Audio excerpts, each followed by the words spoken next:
भूषणम् श्रीमद्वेङ्कटनाथार्यं वन्दे वेदान्तदेशिकम् लक्ष्मीनाथसमारम्भां नाथयामनमध्यमाम् अस्मदाचार्यपर्यन्तां वन्दे गुरुपरम्पराम् मङ्गलं कौसलेन्द्राय महनीय गुणात्मजे चक्रातिधनुर्जाय सार्वभौमाय मङ्गलम् असाध्य साधक स्वामिन् असाध्यं तव किं वद रामदूत कृपा सिंधो मत्कार्यं साधय प्रभो ஸ்ரீராமநவமி உற்சவத்தில் 7ஆம் நாள் உற்சவத்தன்னைக்கு விசேஷமாக பக்த ஆஞ்சநேயரை பற்றி சொல்லலாம் அப்படின்றதா இன்னைய சமாச்சாரம். பக்த ஆஞ்சநேயரை பற்றி சொல்லலான்னு விசேஷம். ராமதூதன் அனுமான் அப்படின்னு சொல்றா பெரியவாங்க. ராமதூதன் மட்டும் இல்லை, ராமனுடைய பக்தன் அப்படின்றதா நிர்ணயம் பண்றான். ராமனுடைய பக்தன் அப்படின்னு மாற கிழிச்சு அனுமார் காமிச்ச அப்படின்ற சீதா ராமனுடைய சேவசாச்ச, ராமன் அனுமாருடைய மாறல அப்படின்றதா விசேஷமா சேவசாச்சு. அப்படியாப்பட்ட அந்த அனுமாருடைய சரித்திரத்தையும் அவருடைய பராக்கிரமத்தையும் இன்னைய தினத்தில் ஸ்ரீராமநவமி 7ஆம் நாள் உற்சவத்திலே நாம் தெரிஞ்சுட்டோம்னா அதனாலே நமக்கு பலவிதமான அனுகூலங்களை ராமரும் அனுமாரும் பண்ணித்தர அப்படின்றது விசேஷம். அப்படியாப்பட்ட அந்த ஆஞ்சனுடைய வரலாறை தெரிஞ்சுக்கலாம் அப்படின்றதான். பக்த ஆஞ்சநேயர் அப்படின்னு பேர் வர்றதுக்கு காரணம் ராமனுடைய பக்தனானதுனாலே ஆஞ்சநேயருக்கு பக்த ஆஞ்சநேயர் அப்படின்னு பேரு. ஆஞ்சநேயருடைய தாய் தகப்பன் அப்படின்னு பார்க்க போகச்சே கேசரி அப்படின்றவர் தந்தை, ஆஞ்சநேயருடைய தந்தை. மகனா அஞ்சனா அப்படின்றவா தாயா இருந்து 2 பேருக்கும் தம்பதியா கேசரி அஞ்சனா, இந்த 2 தம்பதிக்கும் குமாரனா அனுமார் பிறக்கிற. அவர் சிவ கடாட்சத்தோட சிவனால கொடுக்கப்பட்ட வரத்தினால அஞ்சனைக்கு புத்திரனா பூலோகத்துல பிறக்கிற. அப்படி பிறந்த அவருக்கு வாயு பகவானுடைய அருள் இருக்கு. வாயு பகவானுடைய மகன், அதனால வாயு புத்திரன். அதை எப்படி சொல்றதுன்னா ஆன்மீக வழியா வாயு பகவானுடைய புத்திரன் அப்படின்னு சொல்றா. அதனால வாயு புத்திரன் அப்படின்ற இன்னொரு திருநாமமும் அவருக்கு இருக்கு. இந்த அஞ்சனையோட வரலாறு, இந்த கேசரியோட வரலாறு இதெல்லாம் பார்க்க போகச்சே ராவண வதத்துக்காக அனுமார பிறக்க வச்சா அப்படின்றது தான் ருஜுவாது. அந்த வரலாறு ரொம்ப பெரிய வரலாறு, பழைய வரலாறும் கூட. அதனால ராமாயணம் சம்பந்தமா பக்த ஆஞ்சநேயர் என்ன சொன்னார், என்ன பண்ணார் அப்படின்றத நான் மேல விவரிச்சுட்டு போறேன். இந்த காரணத்தினாலே அவர் சிரஞ்சீவி அப்படின்னு அனுமாருக்கு இன்னொரு பேர் உண்டு. அந்த சிரஞ்சீவி அப்படின்ற பேருக்கு காரணம் என்னன்னா அவருக்கு கொடுக்கப்பட்ட வரங்களாலே அவருக்கு சிரஞ்சீவி அப்படின்ற பேர் வர்றது. இந்த சக்தி பக்தி எல்லாத்தையும் வசந்தவர் அனுமார்.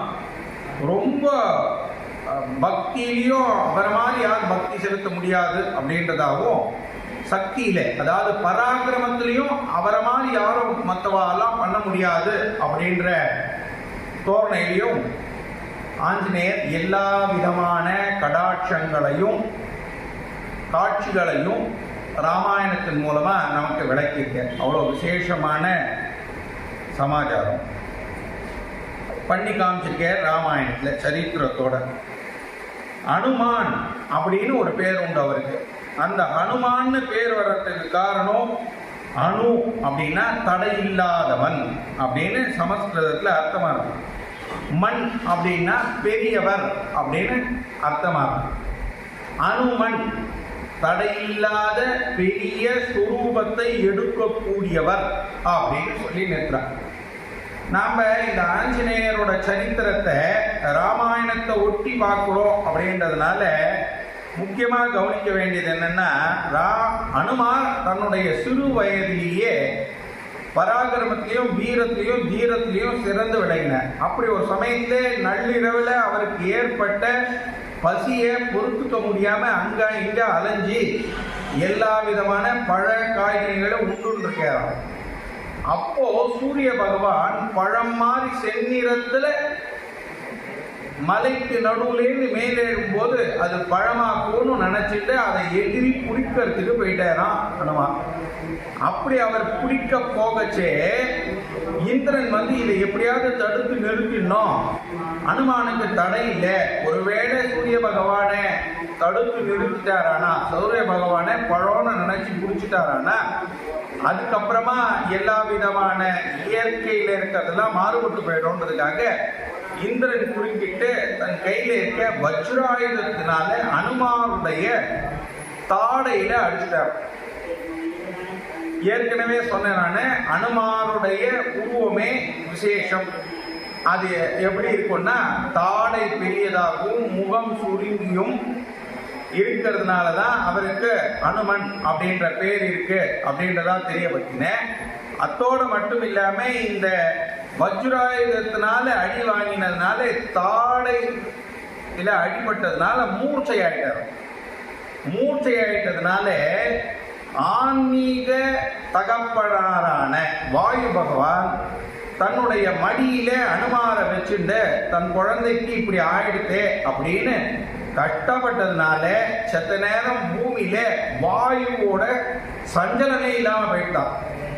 அப்படி இந்த வாயுவோட சஞ்சலம் இல்லாம போன காரணத்தினாலே பூலோக சுழற்சியே நின்று போயிடுறது அப்படின்ற மாதிரி தேவர்கள் ரிஷிகள் எல்லாரும் கஷ்டப்பட்டு முதல்ல சிவபெருமான்ட போய் முறையிட்டாலாம்.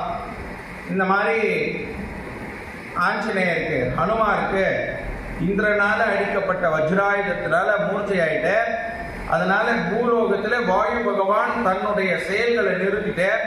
பூலோகத்துல இந்த வாயு செயல்பாடு இல்லாததுனால தேவர்களான எங்களுக்கும் சேர்த்து வாயுனால ஏற்படக்கூடிய உபாதைகள் நிறைய இருக்கு. இந்த பிரச்சனையை முடிவுக்கு கொண்டு வரணும்னு சிவபெருமான் முறையிட்ட காரணத்தினால சிவபெருமான் வாயு பகவான் தன் மடியில வச்சுருக்க அனுமாருக்கு முன்னாடி பிரத்யட்சமா சேவை சாட்சி, நான் இவனுக்கு எல்லா விதமான அனுகூலங்களையும் பண்ணி கொடுத்துடுறேன் அப்படின்னு சொல்லி சிரஞ்சீவியா இருக்க வேண்டியதுன்னு மூர்ச்சையா இருந்த அனுமாரை எழுப்பி உட்கார வச்சாலாம். அப்படி எழுப்பி உட்கார வச்சதுனால சிரஞ்சீவி அப்படின்ற பேர் வந்ததாகவும் ராமாயணத்துல குறிப்பிடுறார். இந்திரன் தன்னுடைய வஜ்ராயுதத்தினால அடிபட்டு இப்படியாப்பட்ட மூச்சைய அனுமாருக்கு உண்டு பண்ணினதுனால மறுபடியும் ஒரு வாட்டி பிரயோகப்படுத்தினவா மேல வஜ்ராயுதத்தை பிரயோகப்படுத்தக்கூடாதுன்ற சூழ்நிலை இருந்தும் அனுமாருக்கு ஒரு வரம் கொடுக்குறாராம். என்னன்னா வஜ்ராயுதத்தினால உங்களுக்கு எந்த விதமான, அதாவது அனுமாருக்கு எந்த விதமான உபாதையும் மீண்டும் ஏற்படாது, அதுக்கு நான் உறுதி கொடுக்குறேன்னு. அதனாலதான் பின்னாடி யுத்த காண்டத்துல சொல்லச்சே இந்திரஜித்து விட்ட வஜ்ராயுதத்தினால அனுமாருக்கு எந்த உபாதையும் ஏற்படாம வஜ்ராயுதம் அனுமார பாதுகாப்பா வச்சிருந்தது அப்படின்னு சொல்லி ராமாயணத்தை சொல்றா.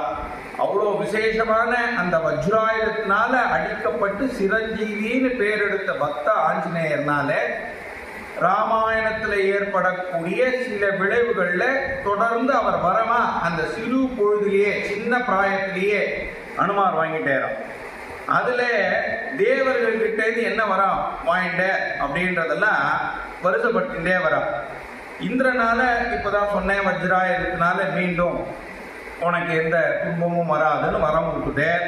அக்னி பகவான் நெருப்பால, நெருப்பு பக்த ஆஞ்சநேயரை சுடாது, நெருப்பால எந்த உபாதையும் இருக்காது அப்படின்னு திக்பாலகர்கள் ஒவ்வொருத்தரா மாத்தி மாத்தி வரம் கொடுத்துட்டே வரா. இந்திரனுக்கு அப்புறமா அக்னி பகவான் அதை கொடுக்குற. யமராஜன் என்ன சொல்றாருன்னா, யமனுக்கு பிரதானம் என்னன்னா பூலோகத்துல நோயை பரப்பி நோயினால கொள்ளையா ஜனங்களை எட்டு போகக்கூடிய கொள்ளை நோயால அனுமாருக்கு எதுவும் ஆகாது அப்படின்னு யம தர்மராஜா ஒரு வரம் கொடுக்குறான். யம தர்மராஜா இப்படி வரம் கொடுத்தாலும் வருணன் ஒரு வரம் கொடுக்குறான். ஜலத்தினால எந்த உயிர் போகக்கூடிய தருணத்தை அனுமாருக்கு ஏற்படுத்தாது அப்படின்னு ஒரு வரம் கொடுக்குறான். இப்படி வருணன் வரம் கொடுத்தா விட்டு வாயு பகவான் தகப்பனாராயிடுற. அதனால காத்தால எந்த தொந்தரவும் அனுமாருக்கு கிடையாது அப்படின்னு வரம் கொடுத்துற. பிரம்மா சிரஞ்சீவின்னு ஏற்கனவே சிவபெருமான் கூப்பிட்ட இருந்தாலும் அதை அனுகிரகம் பண்ற மாதிரி சிரஞ்சீவியா இருப்பேன், நினைச்ச மாத்திரத்துல நினைச்ச இடத்துக்கு நினைச்ச தூரத்துக்கு ஒரே தாவில தாவி உன்னால போக முடியும், அப்படி போகக்கூடிய வரத்தை நான் உனக்கு கொடுக்குறேன் அப்படின்னு சொல்லி பிரம்மா வரம் கொடுத்துட்டேன். பிரம்மா வரம் கொடுத்தது தாண்டி விஷ்ணு பகவான் என்ன வரம் கொடுக்குறேன்னா பஞ்ச ஆயுதம் அப்படின்னு சொல்லக்கூடிய ஆயுதங்கள்ல பிரதானமா இருக்கக்கூடிய கதைய அனுமாருக்கு வரமா கொடுக்குற. இந்த கதையை வச்சுட்டு நீ எத்தனை விதமான யுத்தம் பண்ணாலும் அந்த யுத்தத்துல நீ ஜெயிச்சிடலாம் அப்படின்னு சொல்லி அனுமாருக்கு விஷ்ணு பகவானால ஒரு வரம் கொடுக்கப்படுறது. இப்படி எல்லாரும் சேர்ந்து அவருடைய அனுமாருடைய பால பருவத்திலேயே எல்லா விதமான வரங்களையும் அவருக்கு தந்துள்ளார். அப்படி பெறப்பட்ட வரங்களை வச்சுட்டு இருக்கக்கூடிய அனுமார் தன்னுடைய சேட்டை, குரங்கு சேட்டை அப்படின்னு சொல்லுவா இல்லையா, பால பருவத்துல எல்லாரும் விளையாடுற மாதிரி அவரும் விளையாடி ஒரு முனிவர் தவம் இருக்கிறதே கவனிச்சும் அவரை அந்த தவத்தை தொடரக்கூடாது அப்படின்ற நோக்கத்தோடையும் பண்ணினதா சொல்றான். ஒரு பாம்பை அவருடைய கழுத்துல எடுத்து போட்டுட்டார். அதனால அந்த முனிவர் ஒரு சாபம் கொடுக்குற அனுமாருக்கு. என்னன்னா, நீ எத்தனை விதமான வரம் வாங்கினாலும் அதை உனக்கு யாராவது ஞாபகம் இருக்கக்கூடாது, அதனால பூலோக சுழற்சி எல்லாம் தப்பா போறது அப்படின்னு அவர் நினைவுல கொண்டு அவர் சாபம் கொடுக்குறார் அனுமாருக்கு. இப்படி எல்லா விதமான பூலோகத்துல கிடைக்கக்கூடிய சிறந்த வரங்கள் எல்லாம் வச்சுட்டு இருந்தாலும் அனுமாருக்கு இப்படி ஒரு சாபம் ஏற்பட்டதுனால எதையும் தீர்க்கமா பக்கத்துல இருக்கவாளோட உபாயத்தை கொடுக்காம தர்மத்தை நிலைநாட்டுறதுக்கு வரத்தை செயல்படுத்த முடியாம இருந்ததாம். இப்படியாப்பட்ட காலத்துலதான் அனுமானும் ராமனும் சந்திக்கிற சமாச்சாரத்துல குறிப்பிடலாம். ராமனும் எங்க அனுமாரும் ராமனும் எங்க சந்திக்கிறா அப்படின்னா, சுக்ரீவனுடைய இடத்துல சுக்ரீவனை பார்க்கறதுக்காக ராமர் போற. எதுக்குன்னா, சீதையை யாரோ கவர்ந்து போயிட்டா, இங்க யாருடைய மனைவியோ கவர்ந்து வச்சுட்டு இருக்காளாமே, அது யாரு என்னன்னு தெரிஞ்சுட்டு சுக்ரீவனை விசாரிக்கணுன்றதுக்காக ராமர் போற. சுக்ரீவனுக்கு ஒரு சந்தேகமா, வர்றது ராமர் தானா இல்ல வேற யாராவது ராமன் உருவுல நம்மள மறுபடியும் வாலியால நமக்கு மறுபடியும் துன்பம் ஏற்பட போகுது அப்படின்னு கருத்துல கொண்டு அனுமார் தான் இருக்கிறதுலே சிறந்தவர் அப்படின்றதுனால அனுமார் அனுப்பிச்சு வரது ராமர் தானா அப்படின்னு பரிசோதனை பண்ணின்பா அப்படின்னு சொல்லி அமைச்சதாகவும், அப்படி அனுப்பப்படாமனுடைய ஏற்கனவே சரித்திரத்தை தெரிஞ்சின்றதுனாலையும் ராமன் மகாவிஷ்ணுவோடைய அவதார புருஷர் அப்படின்னு அறிஞ்சினதுனாலையும் ராமனை பரிசோதனை பண்றதுக்காக போனதாகவும், போன இடத்துல இவர் தான் ராமன் அப்படின்னு ருஜு பண்ணிட்டு அவருடைய திருவடியை தொட்டு வணங்கினதுனாலே ராமன் அனுமாரை எழுப்பி கட்டி தழுவி, உனக்கு நீதான் அனுமன் அப்படின்றது எனக்கு நான் தெரிஞ்சுட்டேன், ரொம்ப சந்தோஷம், சுக்ரீவனை பார்க்க போகணும், சுக்ரீவன் என்ன ஆசின் போன்னு சொல்லி அதன் மூலமா சுக்ரீவரை சந்திச்சதா வரலாறு. ஆனா ராமனும் அனுமாரும் சந்தித்த நாளை கொண்டுதான் சில கோவில்கள்ல இல்ல வரலாறுகள்ல அனுமன் ஜெயந்தியை கொண்டாடுறான். அப்படியாப்பட்ட இந்த சிறந்த சமாச்சாரமானது எந்த மாசத்துல நடக்கிறது அப்படின்னா ஆவணி மாசத்துல நடக்கிறது. அதனால சில கோவில்கள் எல்லாம் அனுமன் ஜெயந்தியை ஆவணி மாசத்துல கொண்டாடுறான். மார்கழியில தான் அதாவது எப்படி சொல்றதுன்னா, மார்கழி அமாவாசை அன்னைக்குதான் அனுமனுடைய ஜெயந்தியா இருந்தாலும் ராமனை அனுமார் சந்தித்த தினமும் புனர்ஜென்மம் எடுத்தார் அனுமார் அப்படின்றது இந்த சாப விமோசனம் பெற்று அவருக்கு பழசையெல்லாம் ஞாபகப்படுத்தக்கூடிய அனுமாரா அவர் பூலோகத்துல சிரஞ்சீவியா இருந்து எல்லா செயல்களையும் செய்யக்கூடியவரா மாத்தின நாள் அப்படின்றதுனால இதையும் அனுமன் ஜெயந்தியா எல்லாரும் கொண்டாடுறோம். அப்படியாப்பட்ட அந்த அனுமன் ஜெயந்தி அப்படின்னு சொல்லக்கூடிய ராமனுடைய அனுமானுடைய சந்திப்பையும் பக்த ஆஞ்சநேயர்னால ஏற்படக்கூடிய நன்மைகளை நமக்கு காட்டுறது. சூரியனுடைய பரம் அப்படின்றது நான் ஏற்கனவே சொன்னேன். ராமாயணத்துல பல கட்டத்துல அனுமார் உருவத்தை மாத்தி காண்பிக்கிற அப்படின்றார். சாதாரண ஒரு மனுஷனால பல உருவங்களுக்கு எப்படி மாற முடியும் அப்படின்னா சூரிய பகவான் கொடுத்த வரம். அதனாலதான் அனுமார் தன்னுடைய உருவத்தை மாத்திக்கிறார். எங்க நம்ம இத ராமாயணத்துல வாசிக்கலாம்னா சாதாரணமா சுந்தரகாண்டம் வாசிக்கிறவா எல்லாருக்குமே தெரியும். அனுமார் இந்திர பட்டணம் மாதிரி இருந்த ராவனுடைய பட்டணத்துல பிரவேசனம் பண்ண போகச்சே நாம சுய உருவோட இந்த அந்த அரண்மனை உள்ள நுழைஞ்சோம்னா நம்மளை கண்டுபிடிச்சிடுவான்றதுக்காக தன்னுடைய உடலை சுருக்கி அதுக்கப்புறமா பூனை மாதிரியா மாறி அதுக்கப்புறமா அந்த அரண்மனை முழுசையும் சுத்தி பார்த்தார் அப்படின்னு ராமாயணம் சொல்றது. அந்த மாதிரியா உருவ மாத்திக்கக்கூடிய வரத்தை கொடுத்தது சூரிய பகவான். அதே மாதிரியா இங்கிருந்து கடலை தாண்டச்சே அரைக்கி உள்ள வாய் உள்ள பூந்து வெளியில வந்துடணும் அப்படின்னு சொல்லி பெருமாள் அரைக்கி 100 யோஜனை தூரம் வாயை திறந்தானா இவர் அதை விட ஒரு 10 பங்கு பெருசா 110 யோஜனை ஒசரமாயி வாயை இன்னும் திறக்க வச்சு சட்டுன்னு கட்ட விரலால சுருங்கி வாய் உள்ள பூந்து வெளியில வந்ததா சுந்தரகாண்டம் சாய்க்கிறது. அப்படியாப்பட்ட உரு மாற்றங்களை பெறறதுக்கு சூரியனுடைய அம்சம் அனுமான்ல இருந்தது. சூரியன் கொடுத்த வரமானது அனுமாருக்கு இருந்ததுனாலதான் இந்த மாதிரி உருமாற்றம் அவருக்கு கிடைச்சது அப்படின்னு சொல்லி புராணம் ராமாயணம் சொல்றது. அனுமாருடைய இன்னும் விசேஷமான சமாச்சாரங்களை தெரிஞ்சுக்கணும்னா முக்திதா உபனிஷத் அப்படின்ற சொல்ற உபனிஷத்துல அனுமாருடைய பராக்கிரமங்களையும் அவருடைய வீர தீர செயல்களையும் விவரிச்சு விசேஷமா உபனிஷத்தை எழுதியிருக்கான்.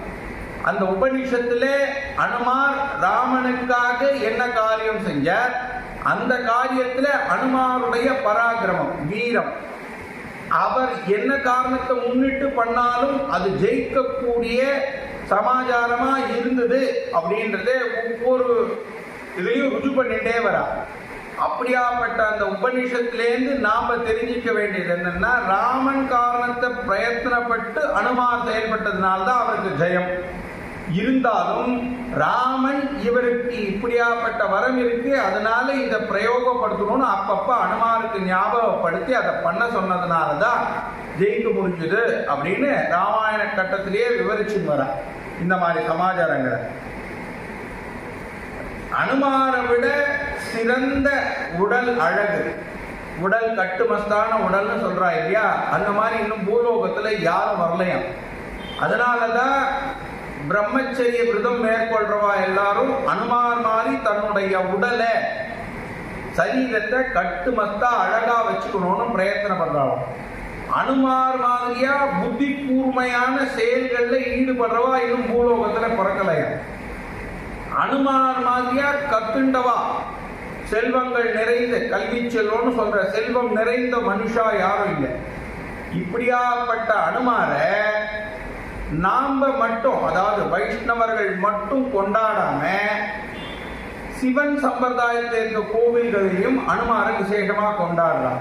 என்ன காரணத்துக்குன்னா இந்த காரணத்துக்காக தான். பிரம்மச்சரிய விரதம் அவரை விட உஸ்தியா யாரும் மேற்கொள்ளல.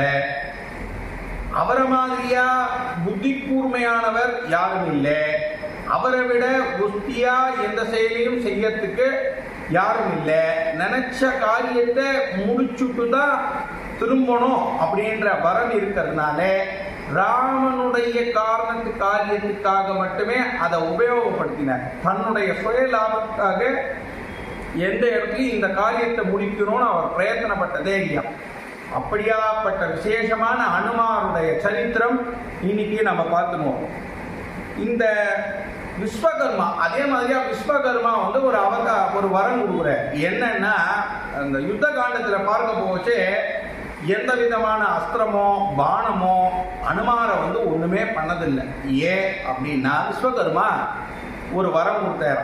என்னன்னா என்னால தயாரிக்கப்பட்ட இல்லை என்னால வடிவமைக்கப்பட்ட எந்த விதமான போர்க்கருவிகளாலும் உனக்கு எந்த விதமான தொந்தரவும் இருக்காது.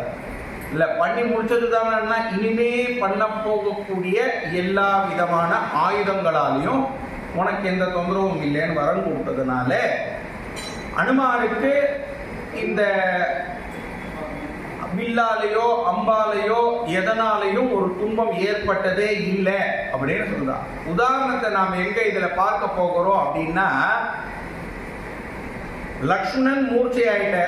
லக்ஷ்மணன் மூர்ச்சை ஆயிட்டதுனால சஞ்சீவி மலையை கொண்டு வந்தாதான் இப்போ இன்னைக்கு சாயங்காலத்துக்குள்ள சஞ்சீவி மலையை கொண்டு வந்தாதான் ராம லக்ஷ்மணர்லாம் முடிச்சுப்பா அப்படின்ற ஒரு சூழ்நிலை இருக்கச்சே அனுமார் சஞ்சீவி மலையை தூக்கின்னு வர்றதுக்கு போற. அப்படி சஞ்சீவி மலையை தூக்கிட்ட போது அயோத்தியில இருந்த பரதன் என்ன நினைச்சிட்டான்னா யாரோ ஒருத்தர் இங்க இருந்து இந்த சஞ்சீவி மலையை தூக்கின்னு போறான்னு பயந்து போய் ஒரு பானத்தை எய்தானோ. அந்த பானமானது அனுமாருடைய சரீரத்துல அவருடைய காலில சின்னதா ஒரு நகைக்கீரல் மாதிரி கோடு போட்டதோ தவிர ராமனுடைய தம்பி ராமன் பானம் எய்துனா எல்லையே கிடையாது. அவனுடைய தம்பி பானம் எய்துனா அதுல ஒரு 50% அது வேலை செய்யும் இல்லையோ. அப்படியாப்பட்ட பானமே அனுமாருடைய காலில் நகைக்கீரல்னால ஏற்பட்ட கோடு மாதிரி உழுந்துதான்.